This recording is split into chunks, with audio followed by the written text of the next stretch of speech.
kabarnya Pak? Alhamdulillah baik, sehat. Alhamdulillah. Mohon waktunya sebentar, ingin bertanya sedikit atau bahkan ingin ngobrol santai mengenai penerapan Dharma Etika yang ada di sekolah ini Pak. Apakah Bapak bersedia? Insyaallah. Pak, di sekolah ini Bapak sebagai kepala sekolah sudah dari awal sekolah ini berdiri ya Pak ya. Ya. Ya, tentunya banyak sekali dilema etika dan kedudukan moral yang terjadi sebenarnya. Nah, selama ini bagaimana Bapak dapat mengidentifikasi kasus-kasus yang merupakan dilema etika atau kedudukan moral? Memang pada kurun waktu akhir-akhir ini tidak boleh lihat masalah moral itu, tapi sudah rata seluruh masalah moral. Artinya memang ada sementara kadang-kadang kita menitik beratkan cuma satu sisi, bagaimana mentransfer ilmu dari guru ke murid, sehingga kurang terpikirkan bagaimana moral anak-anak kita yang hari ini memang boleh dikatakan kebablasan. Justru itu kebijakan-kebijakan pusat yang kurang apresiasi masalah pendidikan moral. Kalau dulu ada pendidikan moral Pancasila, ada pendidikan kalau di agama itu pendidikan akidah akhlak, memang itu beratnya ke sana, sehingga hasil kebijakan-kebijakan pusat yang bukan kurang mendukung tapi meminimalisir tentang pendidikan agama itu sebenarnya. Justru kalau pendidikan pusat lebih memprioritaskan etika, seharusnya pendidikan agama itu justru akan ditambah jauh. Justru saya dengar itu akhir-akhir ini bahkan tentang pendidikan agama kayaknya sepertinya mau dihapuskan dari pendidikan. Itu saya dengar. Ya, justru itu sangat sekali. Akan pendidikan agama akan dipasrahkan ke madrasah, ke pondok pesantren. Justru lebih efektif itu kalau pendidikan agama dan akhlak itu dititipkan ke sekolah-sekolah normal, SMP, SMA. Karena mereka kalau di pendidikan formal itu tersandra dengan takut tidak naik kan itu. Kalau pesantren kan hanya sebatas samina wa ta'na kan gitu. Jadi memang itu titik beratnya memang sebenarnya harus dari pendidikan pusat yang menitik beratkan bahwa harus mendukung penuh terkait etika itu sendiri supaya selalu diterapkan di mana saja, di pendidikan formal maupun di non-formal itu harus ada. Baik Pak. Dan selama ini nih Pak, bagaimana Bapak itu menjalankan pengambilan keputusan di sekolah yang mengandung nilai-nilai kebajikan Pak, di mana itu sama-sama benar atau mungkin sama-sama salah atau bertentangan salah dan benar? Yang paling gampang itu kalau mengambil keputusan antara dua sisi salah dan benar. Oh, salah. Ya, jelas kan keputusan itu harus berpihak kepada yang benar. Ya. Tapi yang lebih sulit itu sama-sama benar. Nah, sama-sama benar. Bagaimana cara mengambil keputusan itu? Karena ini ada kaidah fikih itu, kalau sama-sama benar itu ambil yang manfaatnya lebih besar dan darul mafasid. Darul mafasid itu kesalahan yang ditinggalkan porsinya antara A dan B itu sama-sama benar. Cuma di A itu positifnya berapa sekian persen, B itu sekian persen. Justru itu dibandingkan, justru lebih banyak ambil yang Lebih banyak positif. Dan misalnya Bapak memiliki langkah-langkah tuh Pak, atau mungkin memiliki prosedur untuk dilakukan selama ini dalam apa ya Pak ya, untuk hal tersebut ada tidak Pak? Saya mulai SMP berdiri memang titik tekannya itu masalah etika, kedisiplinan, kejujuran. Anak-anak masalah kurang mampu belajar, kurang mengikuti itu nomor berapa bagi saya. Yang penting disiplin, jujur itu titik tekannya. Nah, saya menerapkan peraturan-peraturan sekolah itu kan secara berjenjang. Nanti tidak sekolah tetap langsung diterapkan, tapi berjenjang, berfase, bertingkat. Mulai dari ini baru nanti panen ketat gitu. Dan hal-hal apa saja nih Pak yang dianggap efektif dalam pengambilan keputusan? Kita bukannya zaman sekarang, kita zaman sudah zaman sangat demokrasi. Bahkan kadang-kadang orang tua itu, wali murid itu komplain kalau kita mendidik secara keras. Alhamdulillah selama saya memimpin SMP ini belum ada komplain dari orang tua, dari wali murid. Walaupun saya sebenarnya dari sejak dulu saya cara memimpin itu memang begitu karakternya, tapi anak-anak sekarang itu tidak perlu dikerasi, tidak perlu dikasari. Jadi bagaimana mereka itu kalau gimana bikin mereka jerah. Anak-anak disakiti tidak jerah, justru dibikin guyonan. Iya. Justru kadang-kadang kalau tiap-tiap interaksi anak-anak menjadi apa itu, minter, sudah biasa, gini sudah biasa. Tapi kalau mereka diberi hukuman yang paling efektif itu sebenarnya bikin anak malu itu. Dihukum di depan kelas kan mereka malu ke teman-teman mereka jerah. Karena dalam konsep Islam pun juga hukuman itu yang pertama takzir. Takzir itu bagaimana mereka itu bisa jerah. Baru nanti secara kekerasan baru itu yang terakhir kalau dalam rumah tangga. Justru kekerasan yang terakhir ya Pak? Iya, dalam rumah tangga juga begitu. Pertamanya dari sapa dulu masih kalau kita makan baru bisa tidurnya, baru nanti yang terakhir itu kan gitu juga berfase. Dan ini Pak, ada tantangan tidak Pak di setiap Bapak mengambil keputusan?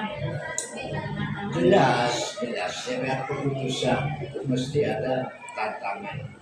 Dan kadang-kadang karena mereka yang melanggar itu yang merasa didolimi, mereka tidak menyadari kalau mereka itu melanggar peraturan tata tertib. Meskipun sebenarnya nanti mereka yang akan menyesal sebenarnya. Ya, baru nanti mereka kalau memang daya pikir mereka masih dunia hiburan, dunia bercanda, dunia ya mereka tuh serba ingin tahu gimana ini gimana itu, sehingga kurang memikirkan tentang akibatnya.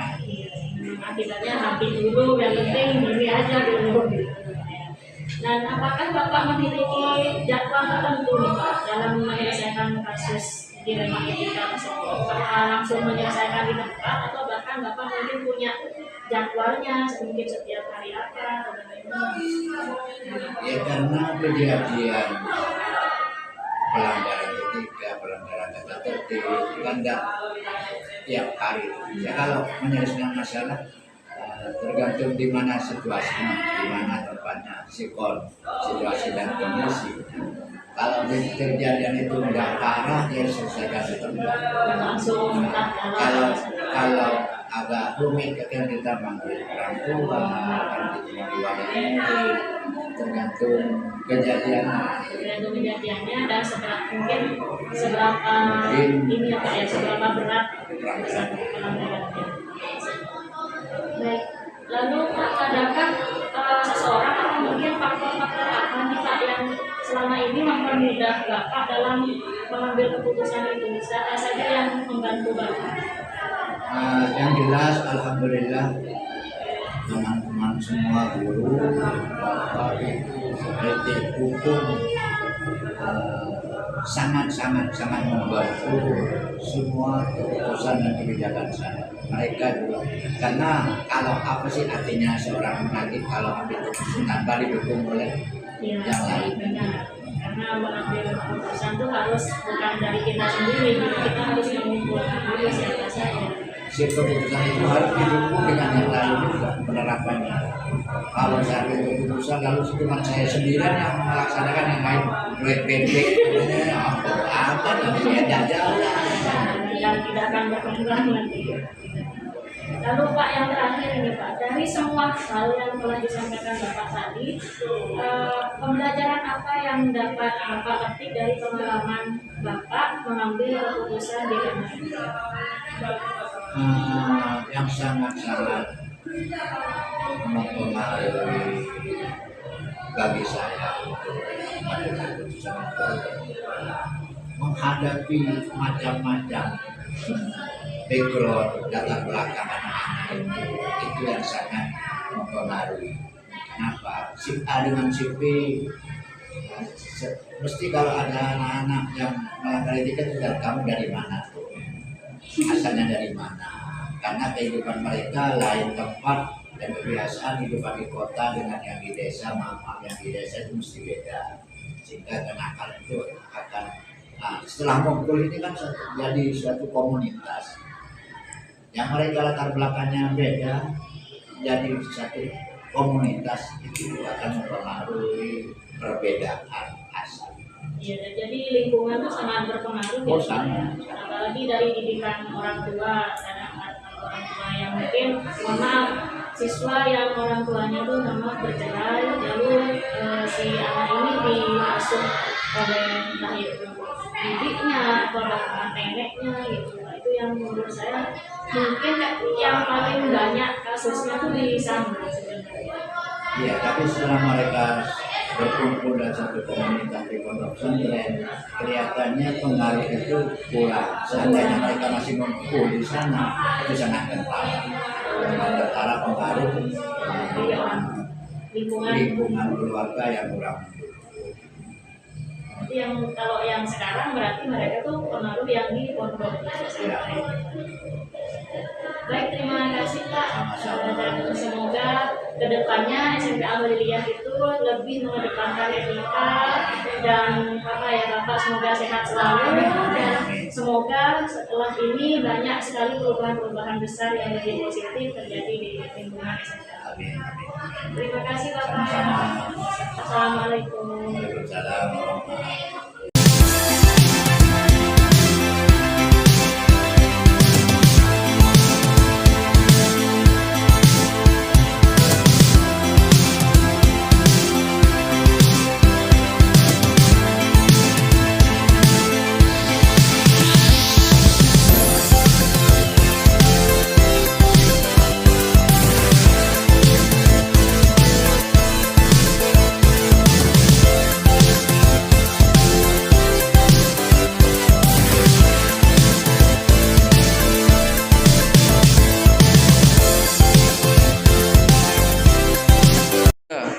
Assalamualaikum Bapak Joko. Waalaikumsalam. Bagaimana kabarnya hari ini? Alhamdulillah baik dan sehat. Baik. Bapak Joko di sini sebagai wali kelas juga sebagai pembina OSIS. Pembina OSIS dan pembina Istimusa.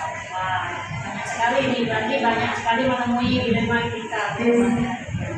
Baik Pak, ini mohon waktunya sebentar Pak, ini melakukan wawancara mengenai kasus dilema kita dan bulan-bulan juga. Nah, selama Bapak ada di sini, bagaimana Bapak dapat mengidentifikasi kasus yang merupakan dilema kita? Nah, itu untuk etika untuk moral itu kasus kedisiplinan anak-anak yang masih halus dan tetap diterapkan di sekolah. Disiplinan ya Pak ya. Memang Kedisiplinannya itu harus diterapkan. Memang berat kasus ini. Dan selama ini Pak, bagaimana Bapak menjalankan pengambilan keputusan di sekolah, terutama untuk kasus-kasus di mana ada dua kepentingan Pak, misal salah dengan salah, salah dengan benar, atau benar dengan benar, yang mengandung nilai kebajikan, Pak.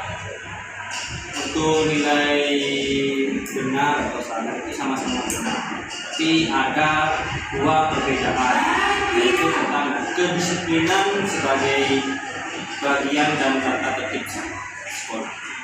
Yang kedua, perbedaan sanksi apabila mereka melanggar, bisa disanksi untuk berlari atau sanksi untuk yang lain sesuai kesepakatan yang sudah disepakati sama wali kelas atau guru yang lain atau dengan BK, itu tertentu dari kesepakatan dan keputusan dari sekolah. Nah, langkah-langkah apa nih Pak yang biasa Bapak lakukan selama ini? Itu langkah-langkahnya yang saya biasa lakukan sewaktu dengan kesepakatan sekolah, siswa harus melaksanakan kesesuaian kedisiplinan yang sudah Keempat Pak, hal-hal apa saja yang selama ini Pak Joko anggap apa untuk mengambil keputusan pada kasus-kasus di rumah? Untuk pengambilan keputusan, ya saya harus berkolaborasi sama kepala sekolah, sama BK dan guru-guru yang lain untuk menyelesaikan tindakan-tindakan apa saja yang saya lakukan di sekolah. Lalu yang kelima, hal-hal apa saja yang selama ini merupakan tantangan Pak? Pasti punya tantangan ya Pak ya dalam pengambilan keputusan kasus-kasus tersebut. Apa Pak tantangannya? Nah, tantangannya itu sangat menurut saya itu tentang keadilan. Tantangannya itu keadilan karena takut yang satunya telatnya 5 menit, satunya setengah jam lah. Nah, itu beda tantangannya untuk memberi sanksinya itu beda. Itu tantangan dari saya. Lalu apakah Bapak memiliki sebuah jadwal atau tata kelola tertentu dalam menyelesaikan kasusnya Pak? Misalnya pada hari apa biasanya? Untuk jadwal-jadwal yang saya tata itu pastinya hari Senin, karena setiap hari Senin saya pasti bisa mengecek rambut, atribut, terus kaos kaki, itu semua di cross check semua. Itu jadwalnya setiap hari Senin. Nah, adakah seseorang nih Pak atau faktor-faktor apa saja yang selama ini membantu Pak Joko atau mempermudah Pak Joko dalam pengambilan keputusan? Siapa saja? Nah, untuk mengambil keputusan, alhamdulillah saya dibantu oleh kepala sekolah, guru mapel, BK, dan wali kelas. Nah, yang terakhir Pak, dari semua hal yang tadi sudah disampaikan oleh Bapak, pembelajaran apa yang dapat Bapak petik dari pengalaman Bapak mengambil keputusan di rumah ini? Untuk memetik pembelajaran ini, saya selaku wali kelas yang bisa saya petik adalah tentang bagaimana mengambil keputusan dan bagaimana cara memberi moral buat anak-anak supaya bisa menjaga ketertiban dan bisa disiplin seperti itu. Terima kasih waktunya Pak Joko ya. Dan semoga kedepannya nanti SMP Al-Liliyah ini mengalami perubahan besar khususnya dalam hal etika dan moral. Semangat ya Pak ya. Ya, siap. Terima kasih Pak. Assalamualaikum. Waalaikumsalam.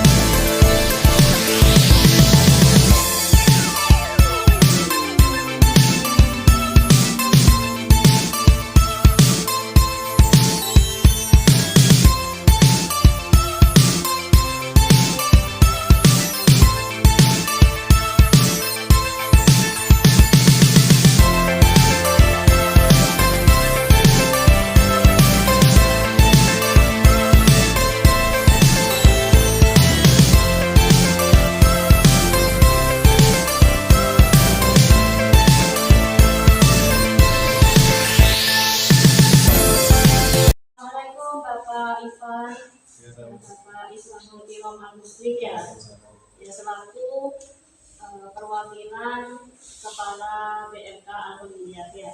Mohon maaf sebelumnya saya mengganggu untuk melakukan wawancara ini ya Bapak Ivan, kebetulan juga di jam istirahat. Baik, di sini saya langsung saja. Bapak Ivan di sini sudah berapa tahun? Kalau dari pembangunan 3 tahun. Oh, sudah 3 tahun ya. Jadi kan sebelum ini dibangun kan perlu persiapan juga. Berarti sebelum ini berdiri, sebelum BLK ini berdiri, Bapak Ivan sudah ada di sini ya? Iya. Jadi misalnya ada kayak pertemuan atau apa yang bahkan seperti instrukturnya kan juga ada pelatihan juga sebelum bisa ada di sini.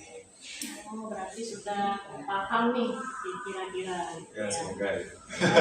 Kita langsung ke pertanyaan pertama, Bapak. Selama ini bagaimana Bapak Ivan dapat mengidentifikasi kasus-kasus yang merupakan dilema etika atau bujukan moral, khususnya di BMK? Kalau saya mengidentifikasi kan pasti lihat dari hal-hal yang lumrah terjadi kan pada siswa pelatihan seperti itu. Jadi bagaimana kita bisa menjalankan BLK itu siswanya itu dapat pelatihannya dapat berjalan dengan lancar dan baik. Dan apabila ada suatu timbulan seperti hal-hal yang tidak diinginkan, itu mungkin kita bisa diskusikan dengan anggota BLK bagaimana begitu ya. Tapi sebelum ada BLK ini, saya juga sudah pelatihan, jadi mungkin sudah belajar beberapa apa yang perlu diperhatikan dalam BLK, apa yang tidak perlu, dan seperti itu sudah sebelum itu sudah diwanti-wanti. Oh, gitu. sudah ada warningnya sebelumnya. Jadi mungkin kalau ke lapangan semuanya prakteknya aja, gimana kira-kira di sini perlunya apa, kan seperti Ibu tahu setiap lembaga itu beda-beda kondisinya, jadi disesuaikan dengan siswa juga. Oh iya, baik. Dan ini yang kedua, selama ini bagaimana Bapak menjalankan pengambilan keputusan di lembaga, terutama untuk kasus-kasus yang ada dua kepentingan yang sama-sama benar? Kalau keputusan itu dilihat dulu dari lembaganya. Jadi setiap lembaga itu ada peraturan atau hal yang mendasari. Jadi ada peraturannya di Balai Latihan Komunitas ini apa yang perlu dan apa yang tidak perlu. Tapi apabila etika tersebut ada hal-hal yang mungkin lebih internal, itu bagaimana cara mengatasinya. Kami setiap ada dewan balai itu melakukan rapat. Iya, misal nih suatu itu ada pelatihan dan siswanya itu ada yang tidak masuk begitu. Bagaimana caranya? Kan kalau di peraturan tuh nggak tertera jelas begitu. Jadi untuk melihat itu ya kita harus sebelum pelatihan harus ada nama-nama yang sudah seperti wishlist gitu. Oh, ada. Ya, misalnya ada pelatihan 16 orang. Jadi kita sudah punya 20 orang atau 24 orang yang sudah bisa pelatihan, tapi kita ambil 16 ke atas. Jadi diambil yang itu pelatihannya untuk apa dan kira-kira siapa yang cocok? Bagaimana? Ya, baru kami melakukan itu.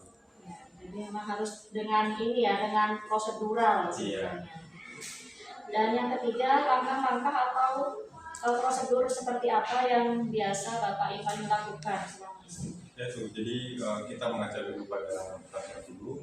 Apabila tidak ada, baru kita bagaimana sebagai para pengemban organisasi ini, maksudnya lembaga ini bagian-bagiannya apa. Tapi setiap keputusan itu pasti diambil bersama dan sudah disepakati bersama dengan oleh keputusan ketua juga. Simpel pelatihan itu pasti ada SK-nya gitu. Siapa yang ikut ini. Jadi kita sudah jelas yang ikut, ini yang sudah disetujui. Jadi memang harus harus runtut dan keputusan itu bukan hanya di ketua atau pelaksananya aja gitu. Jadi misal saya ada beberapa yang nggak suka mahasiswa ini nggak bisa gitu, ini kalau saya ikut pelatihan gitu, karena sudah ada di SK dan dia sudah harus ikut gitu. Berkacanya ke situ. Iya. Selanjutnya hal-hal apa saja yang selama ini dianggap efektif dalam pengambilan keputusan pada kasus-kasus dilema etika itu sendiri? Ya efektif ya Paling ini. efektif. Karena ini lembaga dan lembaga bersama, jadi harus keputusan bersama. Keputusan bersama. Jika di dalam lembaga ini misalnya ada yang nggak setuju, itu pasti sudah ini.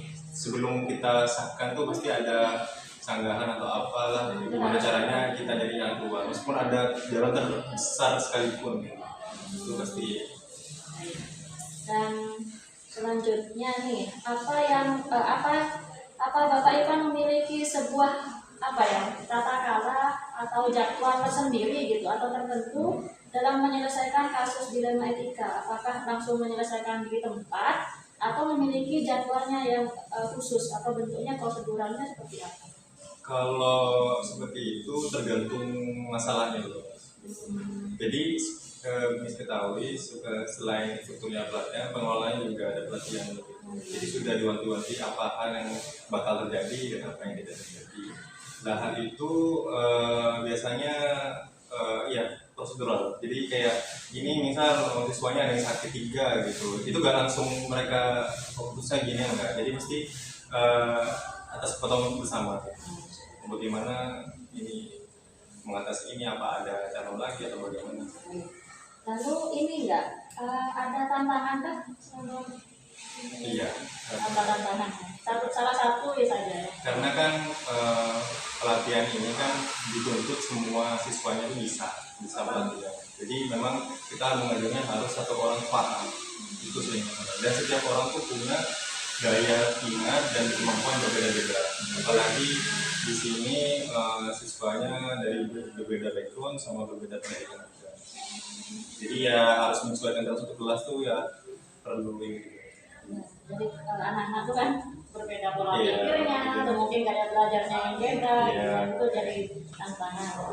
Baik, adakah seseorang atau bahkan faktor-faktor apa sih yang selama ini mempermudah atau membantu Bapak Ivan dalam pengambilan keputusan dalam kasus-kasus dilema etika?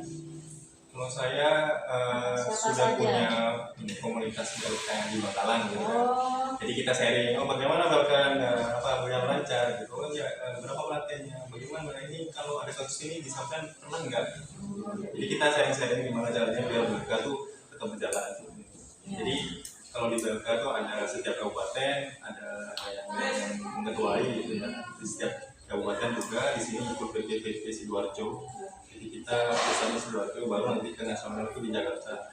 Dan tentunya dengan lingkungan ini ya. Iya, kan kalau satu Bangkalan kan mungkin sudah tahu ya, Bangkalan kan seperti ini. Jadi kita lebih enak gitu loh. Dan yang terakhir nih Pak Ivan, dari semua hal yang tadi disampaikan oleh Pak Ivan, pembelajaran apa yang dapat dipetik dari pengalaman Anda, pengalamannya Pak Ivan ini mengambil keputusan dilema etika? Pengalamannya Pengalamannya dan pembelajaran apa? Kita harus tidak mengendalikan emosi dalam hal-hal kayak ada permasalahan gitu. Kita juga harus memikirkan apa hitungannya, dampaknya, terus ini itu bagaimana sumbernya. Jadi kalau masalahnya kita harus cari dulu. Iya, memang harus dicari dulu permasalahannya biar ketemu solusinya gitu. Jangan sampai kita salah. Ini misal ada anak yang enggak ini ya, terus kita ganti dulu, ternyata mereka tidak melakukan seperti itu ya. Baik, terima kasih Bapak Ivan, sangat luar biasa jawaban-jawabannya. Insya Allah nanti ke depannya ya saya selalu berharap dan selalu berdoa semoga BLK Al-Huliyah ini ke depannya lebih maju dan program-programnya lebih bervariasi sehingga daya kreativitas anak-anak ini tidak hanya ada di situ saja, jadi bisa bervariasi di luar tahun ini keunggulannya apa, atau mungkin tahun berikutnya ini keunggulannya beda lagi. Semangat ya Bapak Ivan.